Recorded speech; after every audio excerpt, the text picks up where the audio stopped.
Aujourd'hui, dans ta capsule VIP avec Pasteur Guy, je réponds à la question « Comment maîtriser mes paroles? »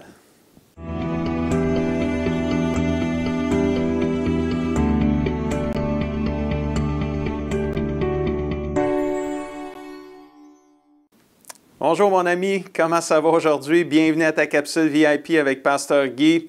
J'ai une super bonne capsule pour toi, puis oublie pas que mon but, c'est de nourrir ton âme afin que tu puisses grandir et devenir tout ce que Dieu t'appelle à devenir.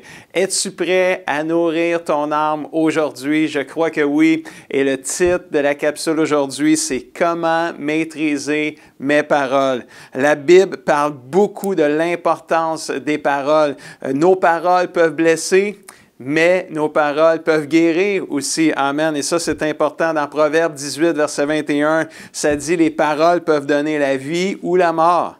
Celui qui aime parler doit en accepter les conséquences. » La Bible dit aussi au sujet du chrétien et de ses paroles, si quelqu'un, Jacques, chapitre 1, verset 26, si quelqu'un croit être un bon chrétien, mais qui n'est pas maître de sa langue, qui n'est pas capable de maîtriser ses paroles, il se trompe lui-même et sa façon de pratiquer la religion, la vie chrétienne ne vaut rien. Donc, c'est très important pour toi qui es un chrétien, un enfant de Dieu qui aime Jésus, de maîtriser tes paroles parce que ça a un impact sur ta vie chrétienne directement. Si tu veux être un bon chrétien, il faut apprendre à maîtriser tes paroles. La vie et la mort sont au pouvoir de ta bouche. Réalises-tu ça ce soir? C'est incroyable, ça. C'est puissant même, ça, mon ami. Pour apporter la vie, tu auras besoin de maîtriser tes paroles. Et j'aimerais t'aider dans cette capsule-là en t'offrant 3 clés bibliques pour maîtriser tes paroles. Alors, la première clé biblique pour maîtriser tes paroles, c'est « prends une bonne pause ». Ça a l'air simple, mais c'est très vrai, ça, ce que je dis là. Respire par le nez. J'aime bien ça, des fois, dire ça. Calme-toi, relax, no stress. Ouf, prends une grande respiration, là, tu sais, et ça va t'aider à te calmer. Pourquoi faire ça?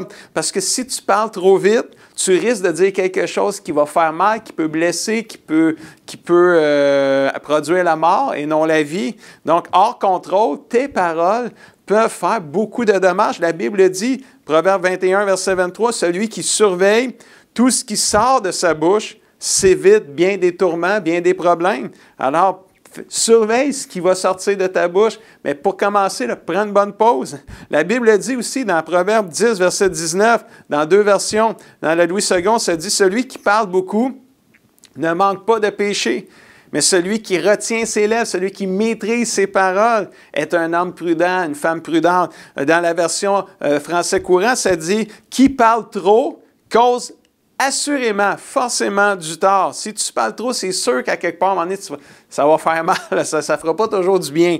Et il est prudent de savoir tenir sa langue ou maîtriser ses paroles. C'est tellement important. Donc, première clé biblique, prends une bonne pause avant de parler. Garde ton calme. Veux-tu apporter la vie par tes paroles?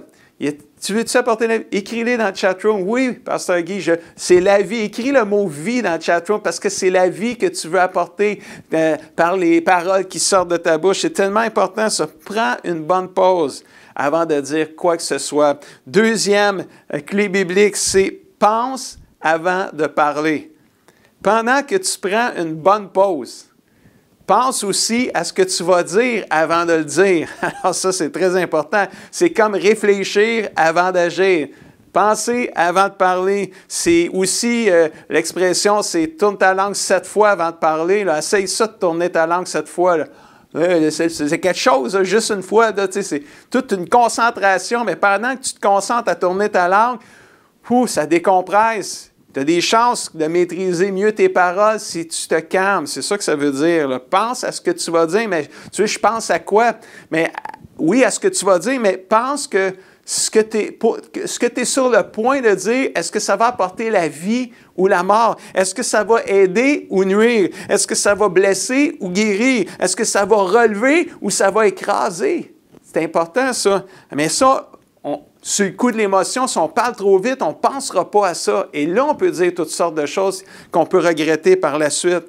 Puis, fais attention aussi parce que tes pensées vont être influencées par l'état de ton cœur.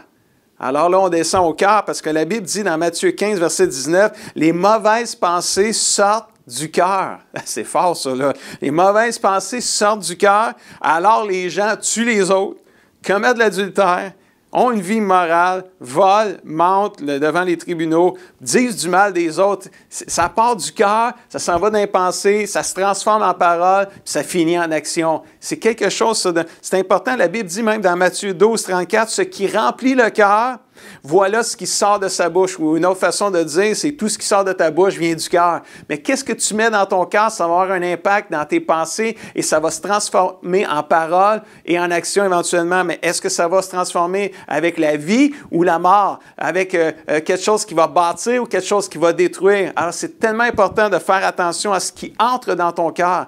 Parce que tout ce qui sort de ton cœur, ça va avoir un effet sur toi. Ce que tu penses va finir par devenir une parole et une action éventuellement. Ton cœur a toujours besoin du Seigneur, mon ami. Rappelle-toi que si ton cœur est blessé et brisé, Jésus peut le guérir parce qu'il est le médecin des cœurs brisés. Dites amen à ça. Alléluia. Mon ami, prends bien soin de ton cœur et nourris-le des choses spirituelles et divines. Ça va t'aider à bien penser avant de parler, puis ça va t'aider à maîtriser tes paroles aussi.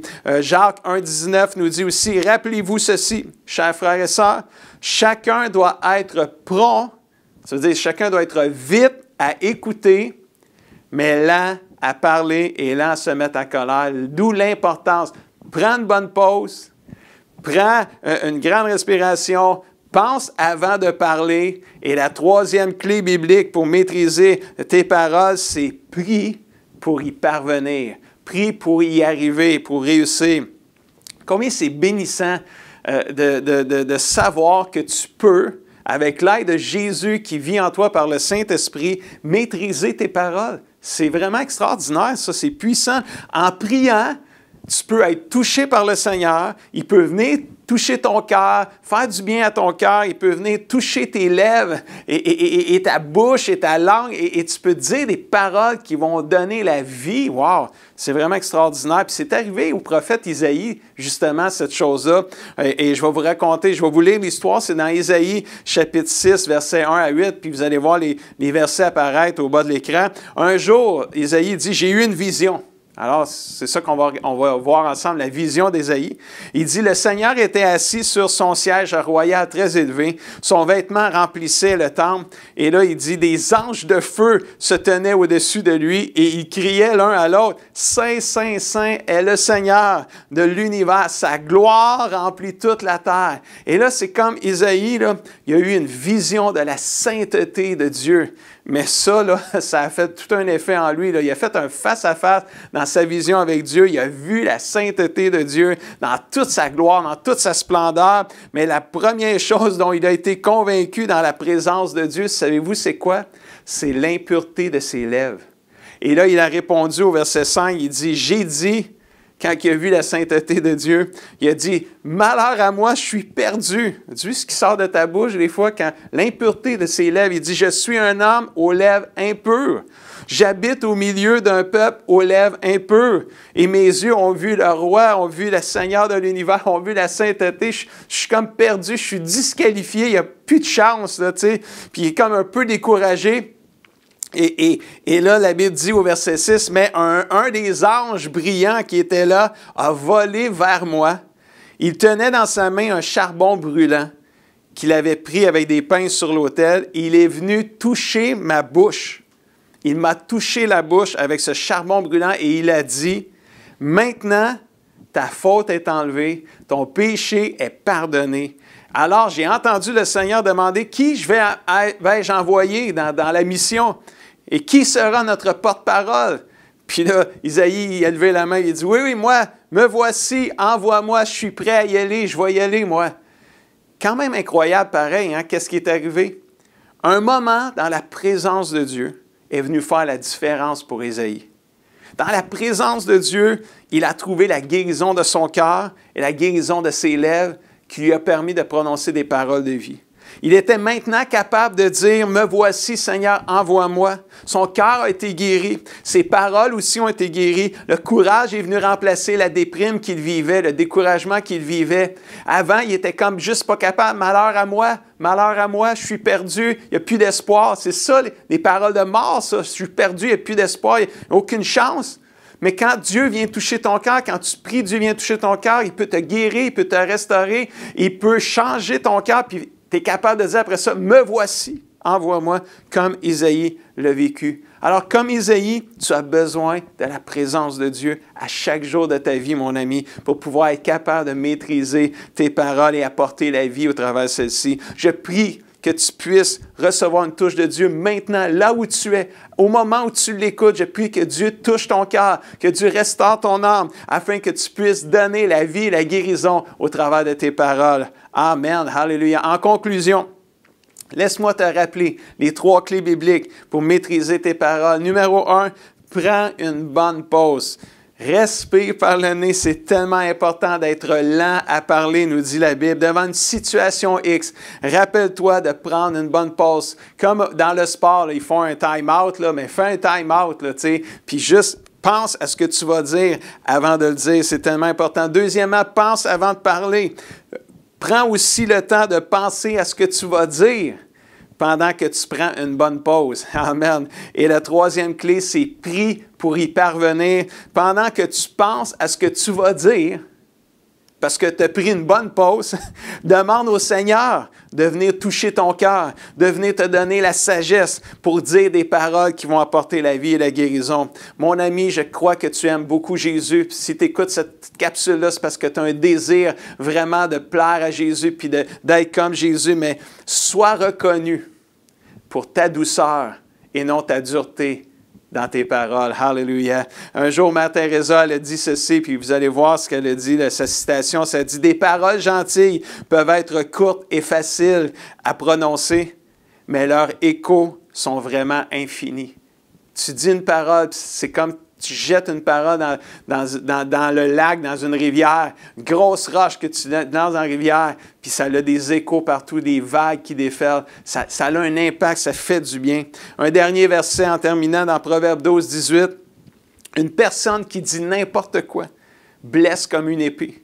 Mais celle qui parle avec sagesse apporte quoi? La guérison. Wow! Veux-tu apporter la guérison dans tes paroles? On va tout lever la main à ça, là. On ne veut pas blesser comme une épée. On veut apporter la guérison. Wow! C'est tellement merveilleux. Mon ami, si tu pratiques ces 3 clés bibliques-là, tu vas vraiment être capable, par la grâce de Dieu, de maîtriser tes paroles et ainsi tu vas apporter la vie et la guérison autour de toi. Tu as le potentiel de Dieu en toi. Hallelujah! Tu réalises ça, là. Tu as le potentiel de Dieu en toi au travers de tes paroles pour aider un mariage en détresse, pour secourir des vies spirituelles qui s'en vont à la dérive, pour fortifier des leaders qui sont abattus, pour guérir des cœurs brisés, pour redonner l'espoir aux gens découragés. Wow, tu as le potentiel de Dieu en toi au travers de tes paroles. Qui aideras-tu cette semaine par tes paroles? C'est le défi que je te lance en terminant aujourd'hui. Détermine d'apporter la vie et la guérison par tes paroles à au moins une personne cette semaine. Puis moi, je t'encourage là, à quasiment une personne par jour s'il le faut.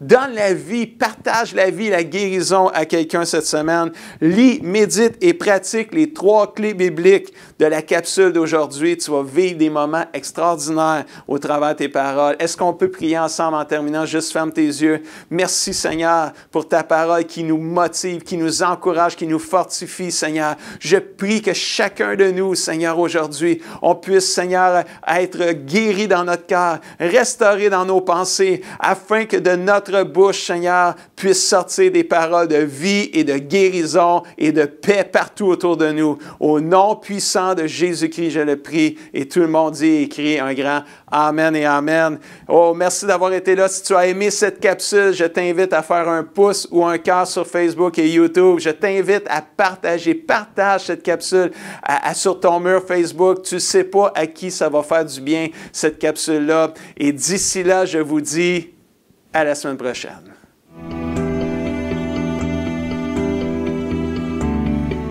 Amen.